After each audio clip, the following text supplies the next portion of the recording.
आजा आजा, आने वाली है 1800 सीसी फुल एसी कार और फिर गई बेबी। ओ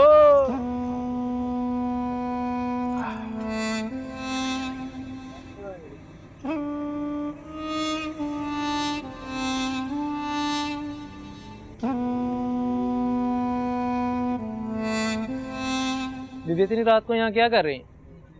वो सामने वाली बिल्डिंग में मेरा ऑफिस है। आज काफी लेट फी हुई थी, इसलिए मेरा भाई बस मुझे लेने आ ही रहा है। Office card.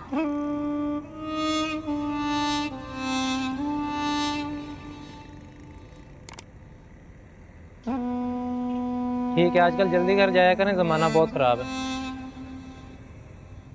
ओए, तुझे यहाँ शिकार फांसे की इजाजत किसने दी? अरे खुदा की कसम, मैं समझा दूर से फवाद खान आ रहा है। कोई कमाई नहीं, निरी मंदी। इससे पूछ ले। हाँ, कितनी कमाई की आज? अरे साहब, बोतलें नजर आ रही हैं, भरी हुई हैं और जेब खाली। अबे साले, तू तो शक्ल से ही कंगला लग रहा है। चल थाने आ, साहब की मालिश करनी है। साहब भी मालिश करवाता है? जा, शायद कुछ मिल जाए। अरे करवा बैठ।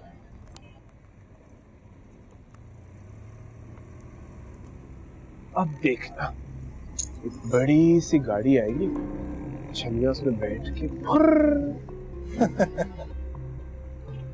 अरे गाड़ियां तो कभी कभी तेरे लिए भी रुकती हैं। ऐसी रेस्पबेरी खड़ी होगी तो मुझे से कड़वे को कौन बैठाएगा? खुदा की भी काम, एक तो बनाया हमें ऐसे, फिर एक हसीना खड़ी कर दिया।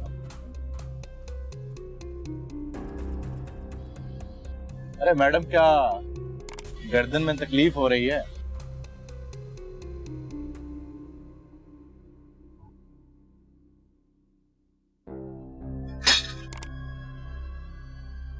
₹50 में ऐसे गर्दन और कंधे की मालिश करूंगा ना कि 2 मिनट में सारी तकलीफ उड़न छू।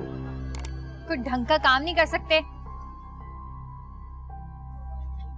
अरे मैडम जी, करता था ना, गट्ठे वाली बनाने वाली फैक्ट्री में काम करता था। 3 महीने पहले पुलिस का छापा पड़ा, कारखाना बंद। फिर एक साहब के यहाँ घर में नौकरी की, माली के लिए रखा था और साथ में अपनी मालिश करवाने लग गया। 1 माह बाद कोई तगड़ा मुलाजिम आया, साहब ने लात मार के निकाल दिया। नौकरी तो गई, लेकिन मालिश का काम आ गया। अच्छा रेशमा, मैं चलता हूं, देखता हूं कोई ग्राहक वगैरह मिलता है कि नहीं। यहां तो नहीं मिलता। मालिश, तेल मालिश है।